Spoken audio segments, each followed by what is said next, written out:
Assalamualaikum warahmatullahi wabarakatuh. Alhamdulillah, selalu saja lisan kita memuji Sang Pencipta Allah atas segala nikmat dilimpahkan kepada kita.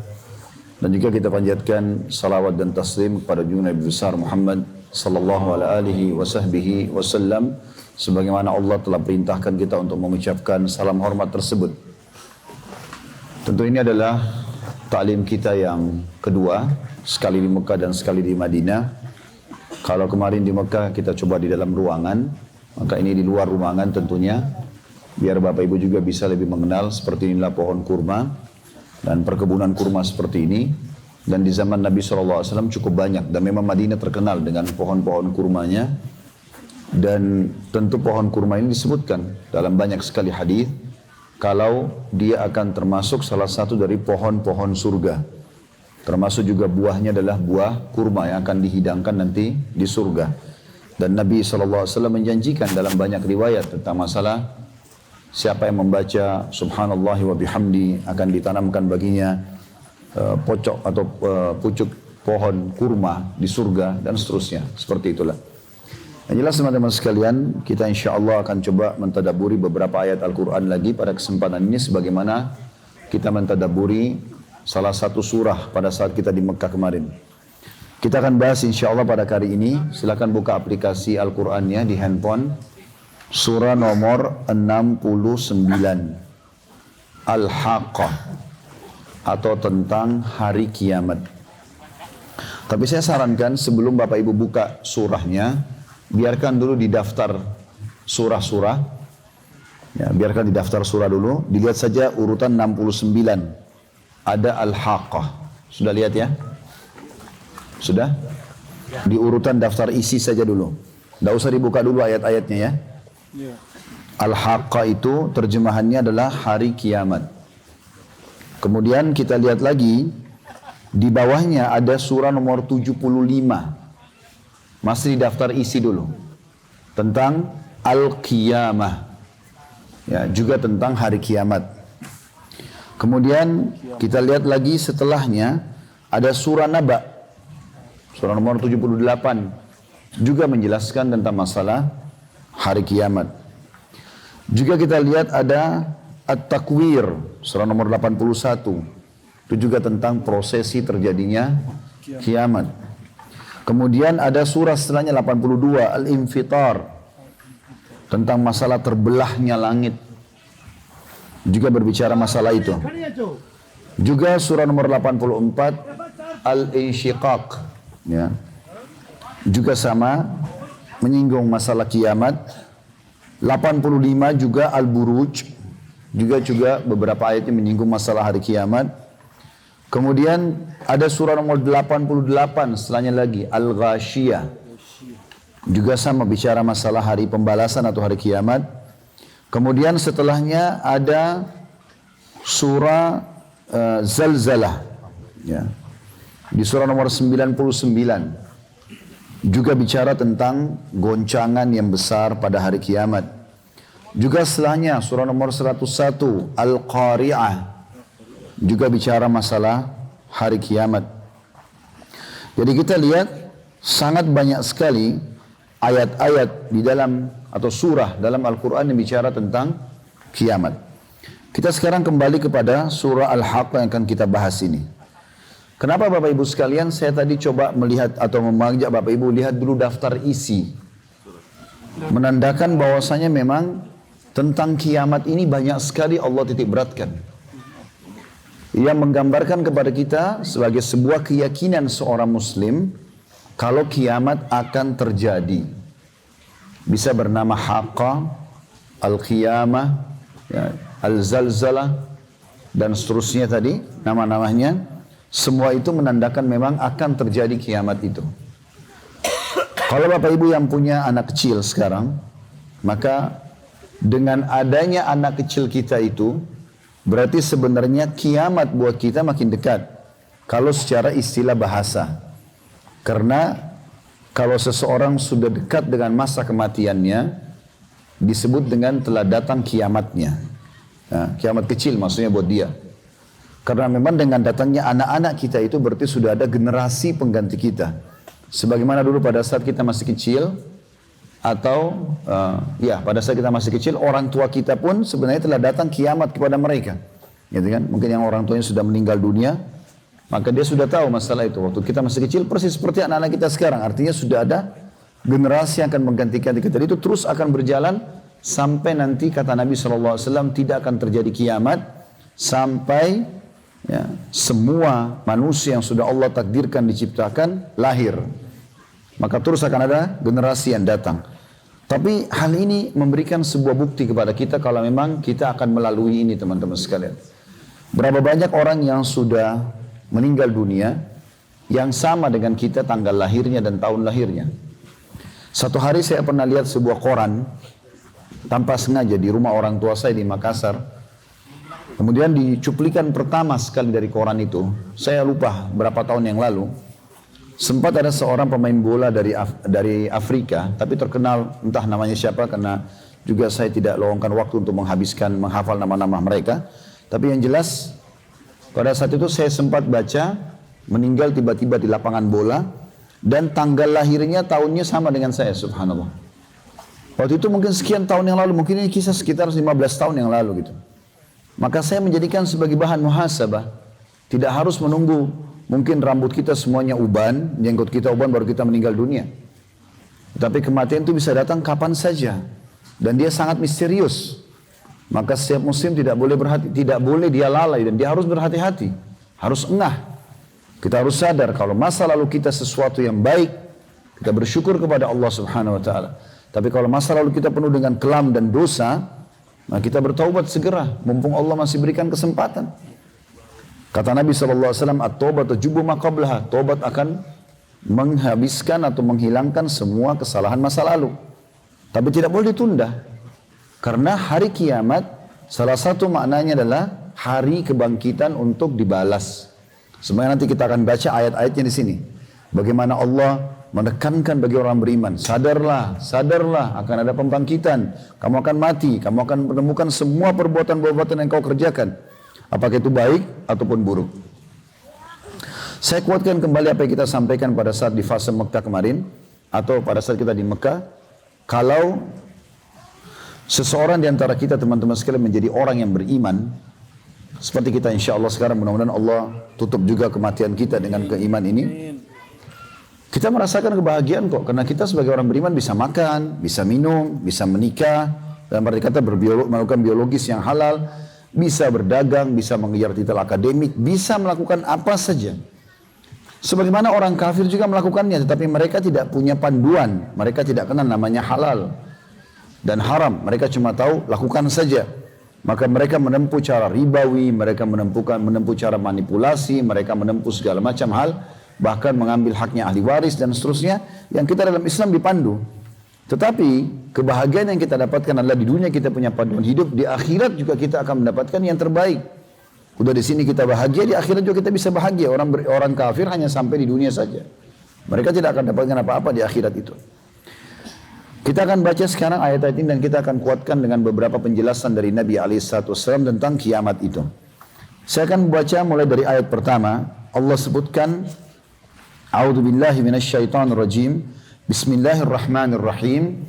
Al-Haqqah. Hari kiamat itu. Kiamat dari kata-kata kiamat artinya hari kebangkitan. Didirikan lalu dibangkitkan nanti untuk diminta pertanggungjawaban pada hari kiamat. Allah bilang lagi di ayat keduanya, Mal-Haqqah. Apakah kamu tahu apa itu hari kiamat? Ayat ketiganya, wa ma adraka mal-haqqah, dan tahukah kamu apakah itu hari kiamat? Ini tentu retorika dalam bahasa Arab untuk jazbul intibah, menarik perhatian audiens atau orang yang sedang diajak berbicara. Seringnya diulangi. Tahu nggak kenapa begini? Tahu nggak kenapa kita di sini? Kenapa kita datang? Kenapa kita pergi? Dan seterusnya. Ini untuk menarik perhatian orang yang akan kita sampaikan informasi. Biasanya cara ini untuk lebih menarik perhatian supaya lebih dihati-hati gitu. Maka Allah sebutkan 3 ayat pertama menyebutkan Al-Haqqah ini. Apakah kau tahu itu kiamat? Apakah kau sadar itu akan terjadi? Apa ini dan itu? Ya. Lalu Allah menggambarkan di ayat 4-nya, Kadzabat Samud wa 'Adun bil qari'ah. telah ada kaum sebelum kalian bernama Thamud, yaitu kaumnya Nabi Saleh, dan Ad, kaumnya Nabi Hud, telah mendustakan hari kiamat itu. Nabi Saleh sama Nabi Hud itu menyampaikan kepada mereka kaumnya tentang hari kiamat. Mereka mengatakan, mana kiamat itu? Masa bisa kita pada saat sudah meninggal lalu dibangkitkan lagi? Mereka mendustakan itu. Lalu Allah menggambarkan agar kita jangan seperti mereka nasibnya. Allah bilang, فَأَمَّا ثَمُودُ فَأُهْلِكُوا بِالطَّاغِيَةِ. Ayat 5-nya. Adapun kaum Samud yang akhirnya Allah tutup hidup mereka, dibinasakan dengan kejadian yang luar biasa. Ya, kejadian yang luar biasa. Ya, sebagian ayat-ayat lain.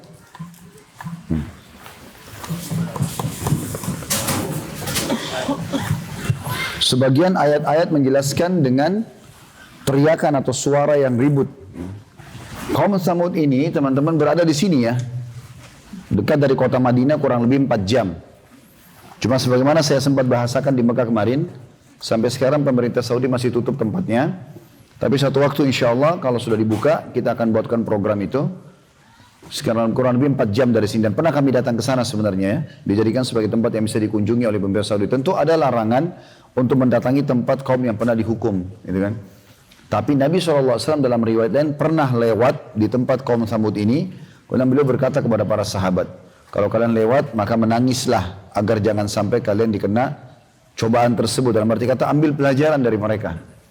Dan banyak pendapat ulama juga yang mengatakan boleh seseorang mendatangi tapi bukan untuk rekreasi, tapi untuk mengambil pelajaran. Sebagaimana kita juga boleh datang melihat muminya Fir'aun misalnya, atau peninggalan piramidanya, untuk mengambil pelajaran. Jadi bukan hanya sekedar datang foto-foto misalnya, tapi memang betul-betul mengambil pelajaran bagaimana mereka manusia seperti kita sebelumnya yang Allah sudah binasakan. Disebabkan sebab utamanya mereka memungkiri hari kiamat itu. Dikatakan ayat 6-nya, wa amma 'adun fa uhliku birihin sarsarin atiyah. Adapun kaum Ad, maka mereka telah dibinasakan dengan angin yang sangat dingin lagi amat kencang. Lalu Allah jelaskan bagaimana sifatnya angin yang menghancurkan kaum Ad itu. Ayat 7-nya, sakharaha alaihim sab'a layalin wa thamaniyata ayyam. Sakharaha alaihim sab'a layalin wa thamaniyata ayyamin husuman fataral qawma fiha sar'a. Fataral qawma fiha sar'a ka'annahum a'jazu nakhlin khawiyah. Yang Allah menimpakan angin itu kepada mereka selama 7 malam dan 8 hari terus menerus. Maka kamu lihat kaum Ad pada waktu itu mati bergelimpangan, seakan-akan mereka tungkul pohon kurma yang telah kosong atau lapuk. Ya, jadi kita perlu garis bawahi ya, Nabi SAW itu sangat hati-hati dengan hal-hal seperti ini. Sampai-sampai beliau kalau lihat awan mendung, itu Nabi SAW gelisah. Masuk rumah, keluar dari rumah, terus bolak-balik. Sampai beliau pastikan air hujan turun, baru beliau tenang dan bersyukur kepada Allah. Tapi selama belum turun hujan maka beliau gelisah. Karena khawatir jangan sampai seperti yang datang kepada kaum-kaum sebelumnya. Kita perlu hati-hati sebagai umat Muhammad SAW di zaman sekarang ini. Karena hampir semua yang menjadi penyebab kaum sebelum kita dihukum oleh Allah ada pada kita sekarang. Kaum Lut, kaum Nabi Lut karena homoseksual. Bukankah sekarang ada di zaman kita? Kaum Nabi Saleh, mereka curang di timbangan. Bukankah ada pada kita sekarang? Kaum Ad, mereka memungkiri tentang hari kiamat, risalah Nabi mereka, juga ada di zaman kita sekarang. Banyaknya orang ateis, banyaknya orang melakukan banyak kesalahan-kesalahan. Ya. Dan ini berbahaya sekali. Bayangkan saja kalau kaum Nabi Saleh, kaum Thamud tadi Allah sebutkan hanya karena curang di timbangan, walaupun ada kesalahan yang lainnya ya, tapi sudah cukup Allah binasakan mereka. Dan ini berbahaya sekali. Di zaman kita ini sangat terancam. Dan begitu mudahnya Allah kalau mau datangkan masalah.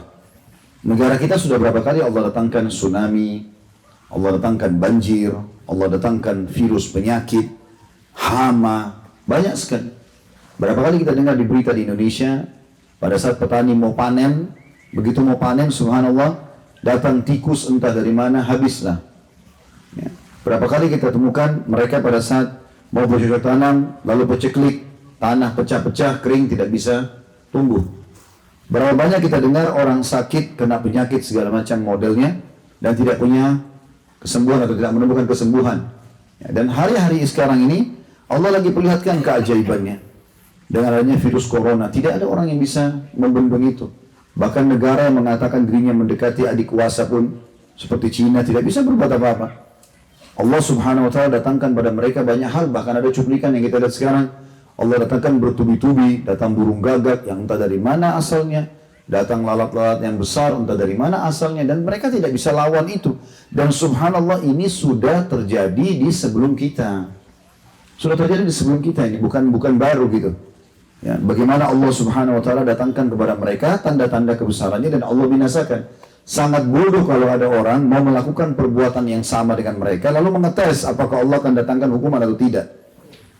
Saya pernah dapatkan itu di Indonesia, ada yang bahkan berani mengatakan kalau memang betul orang homoseksual itu akan dibinasakan oleh Allah sebagaimana kaum Lut, kenapa Allah nggak binasakan Amerika, kenapa Allah nggak binasakan Australia, Eropa, sementara mereka punya homoseksual. Orang ini nggak punya ilmu sama sekali. Masa kita mau tunggu dulu Allah binasakan baru kita percaya?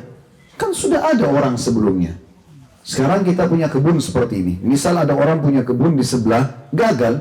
Karena mungkin dia tidak membasahi dengan air misalnya, tidak menggunakan pupuk yang baik dan seterusnya. Lalu kemudian kita mengatakan, tidak apa-apa deh saya coba seperti dia. Enggak, salah. Kita kalau mau berhasil kita harus ikuti orang yang sudah sukses. Kalau kita ikuti orang yang gagal, kita akan gagal juga tentunya. Dan tidak akan pernah ada perubahan dari apa yang sudah Allah tentukan itu. Allah akan binasakan orang-orang kafir, ya, orang-orang yang membangkang, dan juga Allah akan selamatkan orang yang beriman. Lalu Allah mengatakan di ayat 8, "Fahal tara lahum min baqiyah?" Apakah kalian melihat seorang pun yang tinggal di antara mereka? Ada nggak sekarang di antara mereka kaum Ad yang masih hidup? Padahal teman-teman perlu tahu ya, kaum Ad itu digambarkan poster tubuh mereka mendekati poster asalnya Adam alaihissalam. Poster asalnya Adam ini 60 siku ke langit, 27,5 meter, ya, tinggi Nabi Adam. Kalau tidak salah di Saudinya ada ditemukan, ya, itu tulang manusia besar sekali. Kalau ukuran kita sekarang bisa masuk di bawah matanya, di lingkaran matanya. Itu sangat besar dan diprediksi ini adalah peninggalan kaum Ad. Jadi mereka sangat besar-besar. Allah gambarkan dalam ayat-ayatnya mereka tinggi besar, mereka kekar, mereka bisa membangun bangunan yang sangat besar-besar, kokoh, mereka kaya raya, mereka sehat dan seterusnya. Ya. Tapi Allah SWT binasakan mereka dengan angin yang kencang. Dan kita lihat kemarin tsunami di Indonesia, saya sendiri cuplikannya bagaimana orang-orang yang duduk di pinggir pantai, orang pada teriak pun mereka nggak bisa dengar. Mereka nggak dengar, akhirnya Allah hantam dengan itu. Kalau Allah mau binasakan orang gampang sekali, nggak usah jauh-jauh deh datang cobaan seperti ini teman-teman sekalian. Kalau Allah mau susahkan kita gampang sekali. Kita duduk begini, naudzubillah, tiba-tiba Allah buat satu urat saraf yang bermasalah. Kita bahasakan terjepit urat lah, ya, atau apalah bahasanya. Atau kita tidur, tiba-tiba leher kita nggak bisa bergerak. Yang kita salahkan sering bantal, padahal bantal nggak ada salahnya, gitu kan? Allah subhanahu wa ta'ala kalau mau menghukum seseorang itu luar biasa, sangat mudah. Maka jangan pernah tantang Allah subhanahu wa ta'ala ini. Lebih baik kita mengakui sebagai kesalahan kita, kemudian kita bertaubat, atau kita coba memperbaikinya, daripada kita berusaha untuk menantang. Nah, ini berbahaya tentunya. Ya. Lalu Allah menggambarkan di ayat 9-nya, "Waja'a Fir'aunu wa man qablahu wal mu'tafikatu bil khati'ah." Dan telah datang Fir'aun dan orang-orang yang sebelumnya dan penduduk negeri-negeri yang dijungkir balikan karena kesalahan mereka. Sekali lagi saya harap Bapak Ibu bisa buka di YouTube nanti, memperhatikan kembali tentang muminya Fir'aun, ya, peninggalan-peninggalan piramidanya. Ya, saya sudah ceritakan bagaimana waktu saya masuk sendiri ke museumnya dengan beberapa jemaah kita Uhud ini, dan melihat sendiri muminya. Itulah Fir'aun yang selama ini pada saat itu mengaku sebagai Tuhan, orang yang kuat dan segala macam hal. Dan memang pada saat itu ada pemicunya ya. Fir'aun itu termasuk orang yang dianggap gagah pada saat itu, badannya kekar, kekuasaannya setengah dunia dikuasai, pasukan perangnya nggak pernah kalah, segala macam kelebihan. Maka dia mengaku sebagai Tuhan. Lalu Allah masih mendakwahkan, ya, agamanya kepadanya dengan cara mengirim nabinya Musa dan Harun alaihissalam, tapi dia menolak. Dan akhirnya adalah kehancuran bagi mereka. Kemudian Allah menggambarkan sebabnya mereka adalah fa'asaw rasul rabbihim fa'akhadahum akhdathar rabiyah. Maka masing-masing mereka mendustakan Rasul Tuhan mereka.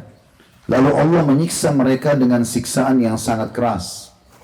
Jadi Allah subhanahu wa ta'ala binasakan mereka justru karena mereka membangkang terhadap Rasul mereka. Terhadap Rasul mereka. Kemudian dikatakan di ayat 11-nya, Inna lamma tagal ma'u hamalnakum fil jariyah. Sesungguhnya kami tak kala air telah naik sampai ke gunung, kami bawa nenek moyang kamu ke dalam bahtera. Ini kisah tentang Nabi Nuh AS. Allah ingatkan juga kembali. Yang sudah kita singgung di Mekah kemarin. Kalau hampir seluruh dunia sekarang mengetahui kisah Nuh AS. Sampai difilmkan, sampai orang menukil satu sama lain beritanya, sampai dianggap ada sebuah puncak gunung di Turki yang dianggap itu adalah, di puncak gunung ini ada bekas, seperti bekas kapal ya. Ini anggap kapal Nabi Nuh AS. Manusia terus meyakini masalah itu. Terus meyakini masalah itu tentunya. Kemudian dikatakan ayat 12-nya, وَلِنَجْعَلَهَا لَكُمْ تَذْكِرَةً وَتَعِيَّهَا أُذُنٌ وَعِيَةٌ. Dan semua itu agar kami jadikan peristiwa-peristiwa itu sebagai peringatan bagi kamu, dan agar diperhatikan oleh telinga yang mau mendengar. Jadi kalau sudah sampai kepada kalian dengar tentang ayat-ayat seperti ini, ikutilah, karena itu sudah jelas beritanya, dan bisa dilihat juga di lapangan terjadi masalah-masalah itu. Ayat 13-nya, فَإِذَا نُفِخَ فِي الصُّورِ نَفْخَةٌ وَاحِدَةٌ. Maka nanti akan terjadi apabila sangkakala ditiup sekali tiupan, وَحُمِلَتِ الْأَرْضُ وَالْجِبَالُ فَدُكَّتَا دَكَّةً وَاحِدَةً. Dan diangkatlah bumi ini dan juga gunung-gunung, lalu dibenturkan keduanya sekali benturan. Jadi nanti gunung-gunung di bumi ini pada saat terjadi kiamat akan dicabut oleh Allah Subhanahu Wa Taala. Yang sebagian ilmuwan mengatakan sebenarnya gunung itu seperti paku yang bisa membuat bumi kita stabil. Pada saat gunung-gunung itu dicabut pada hari kiamat Allah SWT, maka dalam beberapa ayat digambarkan bumi ini seperti kapas ya, yang berterbangan dan tidak terarah karena sudah tidak ada gunung-gunungnya. Lalu Allah Subhanahu Wa Taala tarik kembali gunung-gunung itu, lalu dibenturkan dengan bumi ini sehingga menjadi tumpukan pasir saja. Makanya dikatakan mahsyar itu ya, tumpukan pasir yang, atau padang pasir yang luas gitu. Berbicara tentang kiamat ini teman-teman sekalian, sebagai keyakinan seorang muslim, ada tanda-tanda, tadi sempat saya singgung di bus sedikit, ada tanda-tanda akan terjadi, dan ini juga perlu kita sampaikan karena sebagian orang sekarang banyak juga mengatakan kiamat akan terjadi pada tanggal sekian, pada bulan ini dan bulan itu. Ini semua butuh dalil yang kuat gitu. Sementara kita punya wahyu yang menyampaikan kiamat punya tanda-tanda. Ada tanda-tanda kecil, ada tanda-tanda besar. Tanda-tanda kecil ini dibagi lagi oleh ulama, ada yang sudah terjadi, ada yang sedang terjadi, ada yang belum terjadi. Kalau yang sudah terjadi adalah hadis Nabi SAW. Beliau bersabda, hitunglah kiamat itu ya, akan terjadi dengan 6 kejadian. Di antaranya adalah lahirnya aku, kata Nabi SAW, diutusnya aku menjadi Nabi dan meninggalnya aku. Ini sudah lewat semuanya. Tanda-tanda kiamat terjadi, lahirnya Nabi, diutusnya Nabi, dan juga meninggalnya Nabi SAW. Dan ini sebuah berita gitu kan, termasuk dibebaskannya Palestina di zamannya Umar bin Khattab, tersebarnya penyakit taun di zamannya Umar bin Khattab, ini juga sudah terjadi semuanya. Ada tanda-tanda kiamat yang sedang terjadi di zaman kita sekarang, tapi masih tanda-tanda kiamat kecil ya, yaitu sabda Nabi SAW, tidak akan terjadi kiamat sampai khamar dan zina tersebar luas dan diganti namanya dengan nama lain. Kalau sekarang kan kayak karaoke, diskotik, sebenarnya arahnya ke zina. Terbukti ada perempuan-perempuan penghibur di sana yang akan menemani orang, gitu kan? Walaupun orang mengatakan, oh saya ada karaoke keluarga, enggak, itu Anda mungkin. Tapi umumnya dibuka, ada perempuan penghiburnya dan akan menemani para laki-laki, itu arahnya ke zina. Dan diubah dengan istilah hiburan, gitu kan? Contoh, khamar juga begitu. Dianggap itu adalah minuman zaman sekarang, perkembangan dan segala macam. Ini sedang terjadi. Kemudian juga hadis Nabi SAW yang sedang terjadi adalah kata Nabi SAW, tidak akan terjadi kiamat sampai laki-laki menyerupai perempuan, perempuan menyerupai laki-laki. Di zaman kita ini sudah jelas, sampai ada orang operasi kelamin, dan di negara kita juga terjadi itu, gitu kan? Juga termasuk tanda-tanda kiamat adalah yang disebutkan di dalam tanda-tanda yang belum terjadi. Tentu yang sedang terjadi ini ada beberapa, tapi yang saya langsung pindah ke yang belum terjadi adalah terjadinya atau kembalinya Jazirah Arab ini menjadi sungai-sungai dan juga kebun-kebun. Kita tahu kan sekarang kalau Jazirah Arab ini semuanya padang pasir ya. Dan nanti akan hari kiamat, sebelum hari kiamat terjadi akan kembali kebun-kebun. Tentu Syekh Shuraim, salah satu imam Masjid Haram Makkah, pernah menyampaikan dalam khutbah Jumatnya, beberapa tahun terakhir ini kan Saudi suka turun salju. Sampai mungkin Bapak Ibu tidak asing lagi pernah lihat ada cuplikan air, bukan air, pasir, padang pasir itu berjalan seperti di bawahnya ada air. Kena melelehnya salju itu. Dan memang ini makin, salju itu cepat sekali kalau sudah diisi air, menyuburkan tanah. Dan ini bukan mustahil, kata beliau, adalah awal daripada pembukaan kembalinya Jazirah Arab subur lagi. Ya, subur lagi kembali. Ini belum terjadi tentunya. Ini belum terjadi. Jadi kalau ada menentukan kiamat sudah dekat akan terjadi begini dan begitu, ini belum ada. Ini masih ada tanda belum terjadi. Begitu juga dengan Malhamah Kubra atau perang besar yang terjadi antara muslimin sama Bani Asfar atau orang-orang Nasrani, ya. Yang kata Nabi SAW nanti akan terjadi koalisi antara kalian dengan orang-orang ini, ya, orang-orang Rum, ya, atau orang Romawi diistilahkan. Kemudian kalian akan memerangi satu kaum, tapi tidak disebutkan siapa satu kaum itu. Kemudian setelah itu kalian akan memenangkan peperangan. Habis itu semuanya pulang ke wilayah masing-masing dan tertinggal di negeri Syam, pasukan muslimin dengan pasukan Rum ini. Nah, kemudian ada satu dari pasukan Rum ini mengangkat bendera mereka sambil mengatakan kami yang telah memenangkan peperangan, sambil mengayunkan bendera mereka, bendera salib seperti itu, ya. Lalu kemudian tentara muslim yang ada di situ mengatakan, tentu kami bersama kalian dengan koalisi. Intinya cekcok mereka. Dan kata Nabi SAW, maka beberapa pasukan muslim itu sepakat untuk berperang. Dan Allah memuliakan mereka semuanya mati syahid di hari itu. Di hari kedua berkumpul lagi beberapa prajurit muslim. Lalu mereka sepakat untuk juga hidup mati untuk agama ini. Lalu mereka pun dihormati oleh Allah, atau diberikan penghormatan oleh Allah dengan dimati syahidkan. Begitu juga hari ketiga. Sampai hari keempat berkumpullah seluruh muslimin dari seluruh dunia yang akan berhadapan dengan bangsa Rum, dan mereka berada di bawah 80 bendera. Ini sebagian ulama hadis mengatakan adalah 80 negara. Jadi itu perang besar. Entah kapan terjadi, Allahu a'lam, gitu kan. Karena sampai sekarang alhamdulillah masih ada masa perdamaian dan segala macam. Tapi itu akan terjadi. Itu sepanjang penyampaian Nabi SAW. Kemudian nanti kalian akan terus berperang sampai kalian akan memenangkan peperangan tersebut, dan kalian akan sampai ke benteng Rum. Apakah itu benteng Vatikan atau apa, nggak tahu. Tapi yang jelas kita akan sampai ke sana. Dan kalian akan merubuhkan bentengnya dengan takbir dan tasbih kalian.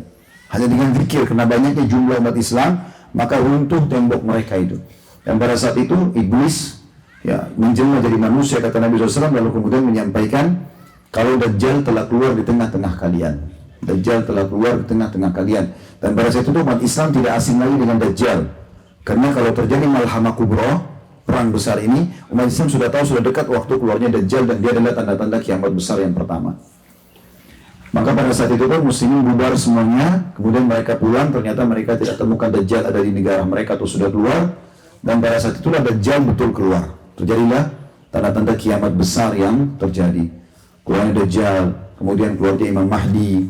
Ya, tadi sudah kita ceritakan di mobil. Kemudian juga ada setelah itu turunnya Nabi Isa. Kemudian akan terjadi setelah Nabi Isa meninggal, ya, terjadilah keamanan di muka bumi. Lalu kemudian manusia mulai kufur lagi. Allah keluarkan dabba atau hewan melata yang akan mengingatkan orang-orang, ya, pada saat itu. Kemudian juga akan terjadi longsor besar di 3 wilayah di Jazirah Arab, di timurnya, di timur itu wilayah Irak, Iran dan seterusnya, dan wilayah baratnya di Afrika. Dan longsor ini sangat besar di 3 wilayah yang tidak bisa lagi ditutup, ya, saking besarnya. Dan akan terjadi kabut, ya, yang besar di seluruh muka bumi ini. Ini tanda-tanda kiamat, ya.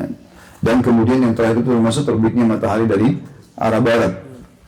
Yang kata Nabi SAW, taubat kalian akan diterima oleh Allah selama belum terbit matahari dari barat, ya. Kemungkinan besar tentu perputarannya. Kalau sekarang perputaran misalnya bumi ke arah, maka dia akan berubah arah nanti, sehingga kesannya matahari terbit tadi dari timur, kemudian pindah ke arah barat, seperti itulah. Dan ini tanda-tanda kiamat tentunya ada semua disampaikan oleh Nabi SAW. Tapi sebagai seorang muslim, kita bukan menunggu itu semua terjadi baru kita menyadarinya. Jadi bagaimana kita secara individu menyadari kalau kita akan bertemu dengan Allah Subhanahu wa Ta'ala, dan itu tidak melihat kita sehat atau sakit, dan akan ada hari pembalasan di mana semua amal kita akan dihitung oleh Allah Subhanahu wa Ta'ala. Dan Allah menyebutkan yang sudah kita hafal semua, "May ya'mal mithqala dzarratin khairan yarah." Siapa yang berbuat seperti biji sawi dari kebaikan, pasti dia akan diperlihatkan dan diberikan balasannya. Wa may ya'mal mithqala dzarratin syarran yarah. Dan siapa yang berbuat seperti biji sawi dari keburukan, pasti akan diperlihatkan dan juga dihukum